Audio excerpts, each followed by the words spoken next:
Good morning students. Shri Ratanlal Kanwarlal Patni राजकीय स्नातकोत्तर महाविद्यालय किशनगढ़ के YouTube channel CCE Raj Kishangarh पर आप सभी का स्वागत है। मेरा नाम महेंद्र कुमार वर्मा, सहायक आचार्य व्यावसायिक प्रशासन विभाग। डियर स्टूडेंट्स, आज का ये वीडियो बीकॉम पार्ट फर्स्ट के स्टूडेंट्स के लिए है। बीकॉम पार्ट फर्स्ट के paper first principle of management में हमारा जो टॉपिक हम अध्ययन कर रहे थे अभिप्रेरणा, उस टॉपिक पर आज हम जो डिस्कस कर रहे हैं वो है अभिप्रेरणा के साधन एवं तकनीकें, tools and techniques of motivations.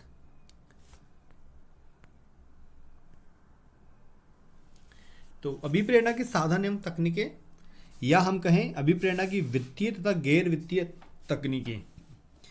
अभिप्रेरणा के कई साधन एवं तकनीकें हैं। उन सब तकनीकों एवं साधनों को दो भागों में बांटकर हम यहाँ पर अध्ययन करेंगे, जिसमें पहला है वित्तीय तकनीकें और दूसरा है अवित्तीय तकनीकें।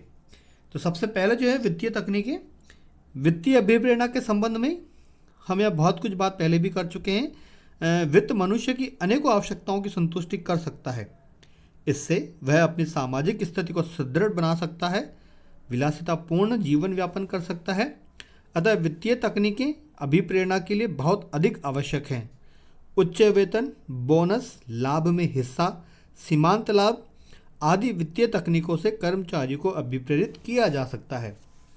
तो स्टूडेंट्स, ये तो एक वित्तीय तकनीकों में हमने जो शामिल किया है, जैसे कि उच्च वेतन है, बोनस, लाभ में हिस्सा, सीमांत लाभ। अब हम जो आगे अध्ययन करेंगे वह है अवित्तीय तकनीकी, यानी कि वित्तीय तो फायदा पहुंचा सकते हैं, लेकिन अवित्तीय तरीके से आप कर्मचारियों को क्या क्या लाभ देकर उन्हें अभिप्रेरित कर सकते हैं। तो अब अवित्तीय तकनीक, हम कहें गैर वित्तीय तकनीकों में सबसे पहला जो बिंदु है वो है सुरक्षा, यानी कि सिक्योरिटी। कर्मचारी को सेवा सुरक्षा प्रदान करके भी अभिप्रेरित किया जा सकता है। सेवा सुरक्षा का तात्पर्य उनको निरंतर कार्य उपलब्ध कराना।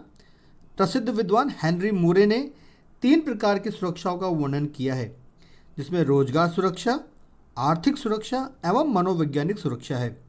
सेवा योजक प्राय निम्न प्रकार से कर्मचारियों को सेवा सुरक्षा प्रदान करते हैं, जैसे कि निरंतर कार्य उपलब्ध करा के, विवेकीकरण के बाद भी कार्य पर लगाकर तथा मंदी काल में सेवा में रखने की गारंटी देकर।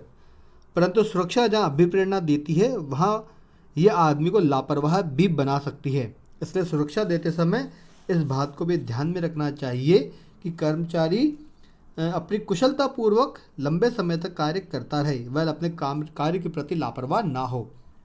दूसरी जो है वित्तीय तकनीक है वो है कार्य परिवर्तन, यानी कि जॉब रोटेशन। कोई भी व्यक्ति निरंतर लंबी अवधि तक एक ही प्रकार का कार्य करते हुए उब जाता है, यानी कि बोर हो जाता है और कार्य के प्रति अरुचि उत्पन्न होती है। इसलिए प्रबंधक कर्मचारियों को अभिप्रेरित करने के लिए उनका कार्य परिवर्तन करते हैं।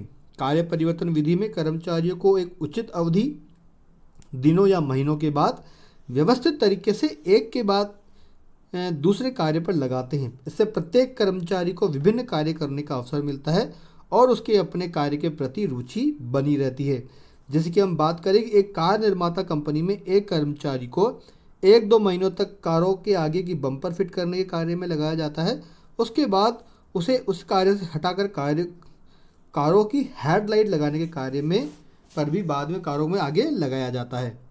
मतलब इसी तरह हम कह सकते हैं कि जो कर्मचारी है उसका जॉब रोटेशन होता रहे, यानी कि कार्य परिवर्तन होता रहे, तो उसे अपने कार्य के प्रति बोरियत महसूस नहीं होगी और वह हमेशा अभिप्रेरित होकर कुछ नया सीखने की प्रवृत्ति के साथ कार्य को करता रहेगा। थर्ड पॉइंट है कार्य विस्तार, यानी कि जॉब एनलार्जमेंट। कार्य विस्तार विधि प्रत्येक कर्मचारी से एक ही समय में एक ही कार्य के बजाय आपस में संबंधित कई कार्य करवाने का सुझाव देती है। इससे उसे प्रतिदिन विभिन्न प्रकार के कार्य करने का अवसर मिलेगा और कार्य के प्रति रुचि एवं अभिप्रेरणा बनी रहेगी। यह उल्लेखनीय है कि अनेक कार्य सौंपे जाने के उपरांत भी उसका कार्यभार एवं दायित्व उतना ही होता है जितना कि सामान्यतः होना चाहिए। थर्ड, हम आगे बात करें कार्य विस्तार हो चुका है। फोर्थ, हम बात करेंगे कार्य संवर्धन या कार्य संपन्नता। कार्य संवर्धन का कार्य कार्य संवर्धन या कार्य संपन्नता विधि के अंतर्गत कार्यों की लंबवत संरचना की जाती है। इसके फलस्वरूप प्रत्येक कर्मचारी को अधिक अधिकार एवं दायित्व या चुनौतियां सौंपी जाती है। अधिक अधिकारों एवं दायित्वों या चुनौतियों से कर्मचारियों को अधिक ज्ञानार्जन, अनुभव एवं विकास का अवसर मिलता है, जिससे अंततः उसका मान सम्मान एवं पारिश्रमिक बढ़ता है। ऐसा होने से कर्मचारियों के लिए कार्य अधिक रुचिकर, प्रेरणादायी एवं लाभदायी हो जाता है। कार्य संवर्धन के कारण कर्मचारियों के अधिकार बढ़ते हैं। कर्मचारियों को अपने कार्यों के नियोजन, निर्णय एवं क्रियान्वयन की स्वतंत्रता होती है। उसका अपने कार्यों के लिए आवश्यक संसाधनों पर भी पूर्ण नियंत्रण होता है।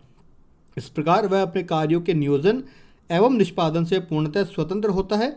इसके फलस्वरूप कर्मचारी अभिप्रेरित होता है और अधिक एवं बेहतर कार्य परिणाम दे पाता है। नेक्स्ट है प्रशंसा, यानी कि प्रेज करना। यह अभिप्रेरणा की एक महत्वपूर्ण विधि है। यह अहम की भावनाओं की संतुष्टि करता है। प्रशंसा करके किसी व्यक्ति को कार्य क्षमता को बहुत बड़ी सीमा तक बढ़ाया जा सकता है।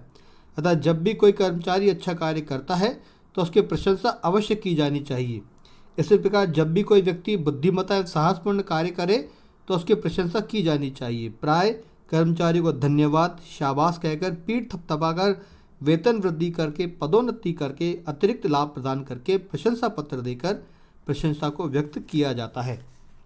नेक्स्ट पॉइंट है अधिकार प्रत्यायोजन, यानी कि डेलीगेशन ऑफ अथॉरिटी। कई विद्वान ये मत व्यक्त करते हैं कि अधिकार प्रत्यायोजन के द्वारा भी कर्मचारियों को अभिप्रेरणा दी जा सकती है।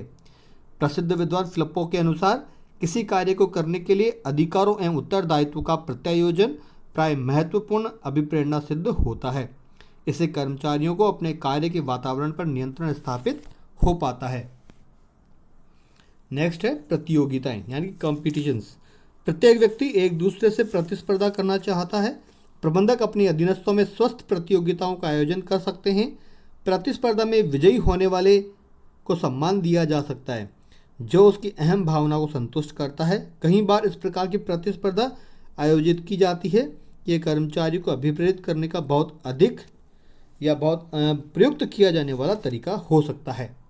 नेक्स्ट है हिस्सेदारी, यानी कि पार्टिसिपेशन। संस्था के महत्वपूर्ण निर्णयों में तथा नीति निर्धारण में कर्मचारियों को हिस्सेदारी देकर उनको अभिप्रेरित किया जा सकता है। अभिप्रेरणा का यह तरीका आजकल अत्यधिक प्रयुक्त किया जाने लगा है।